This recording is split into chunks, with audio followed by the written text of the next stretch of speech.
Oh, ayan. Lights, camera, action. Oh, stomach in. Ayan po, nagpapagupit po. At nakaganyan ka, tapapicture ka. Ang vlog ko po ngayon ay patungkol na naman sa paggugupit po. Haircut. Meron na naman pong customers. Ay. Meron na naman pong customer. Si Brunos. Sa kanyang Pani Barbershop. Ang customer po namin ay ang pastor po namin. Ayan. Anong masasabi mo, pastor, sa paggugupit? Huwag mo naman kausapin mo ako. Pwede ka na, hindi naman yung bibig mo ang ano. O, sige. Baka matitibak. Ay, hindi matitibak. Hindi yan matitibak. O, yan, o.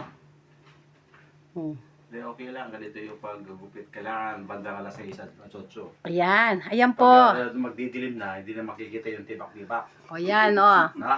Ginoo. Yun ang sikreto. Yan yung sikreto ng ano. O, isang Bruno Mars, anong masasabi mo sa ginugupitan mo? Medyo nakakaba. Medyo kinakabahan ka kasi pastor mo yan. Kapag nagkamali ka dyan, lagot ka.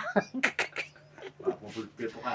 Pupulpito ka. Kagaya dati, may naalala ko, ay wag na. Baka maano pa tayo dito. Na dinodrawing yung pastor namin. Sino nagdodrawing? Eh ikaw, sino ba? O, ayan. O, yung tiyan mo, pastor, ay stomach in mo naman. Medyo. Ang hirap na pinapagawa mo, nakaupo ako, mag-stomach. Baka mamaya mangitim. Ayan. Ano ba ang style ng gupit niya? Arwin? Piolo. Ha? Piolo Pascual. Di ba? Ayo nga pala, no? Gusto mong ma-transform. Ano bang ibig sabihin ng transform? Ano ba? Ano ba ang parang hindi ata transformer ata eh. Oh, ano bang gusto mong ma-transform? Kamukha ni Piolo o ni John Lloyd? Sa dito lang yung tinga, Mila. Yung... sagsag mo dito, yan. Yung parang Fernando po. Ano? Sino bang gusto mong ma-transform? Bamili ka? Si Piolo? Si Piolo o si John Lloyd? Panchito. Oh, si ano daw? Baka daw ma-transform niya ng Tom Cruise si Jack. Sabi niya. Oh. Ano ba ang gusto mo ma-transform? Nagtatransform naman. Kaya mamili ka. Si Piolo ba o si John Lloyd? Ay, hindi. Wala na yan. Hindi na uso ang mga yan eh. Ay, hindi na ba? Sino ba na bang uso ngayon? Oo nga to, tumanda na ngayon. Wala na. Arwen, sino ba ang sikat na artista ngayon? Wala na atang artista ngayon eh. Wala. Si James Reid. James Reid?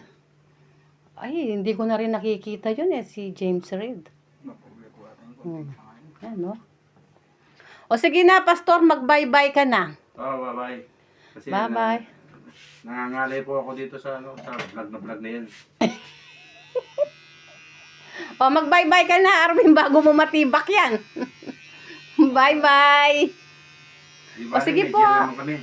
Salamat po sa panonood ng vlog namin. Ayun po, dito sa Pani Barbershop. Kung gusto po niyong pumunta, magpagupit, magpatiba. Ako po yung manager ni Arwin. Just call me. Kung gusto niyo po magpagupit ng sigsag, yung tibak-tibak, magpa-reserve na po kayo dito sa Pani Barbershop. O sige po, marami pong salamat. Sabi mo. Starting 6 o'clock po. Hanggang gabi, para magkano ba ang bayad? Arwin. Libre pa. Libre tibak po, pero siyempre magtotong kayo sa akin dahil ako yung manager niya. O sige po, bye-bye po.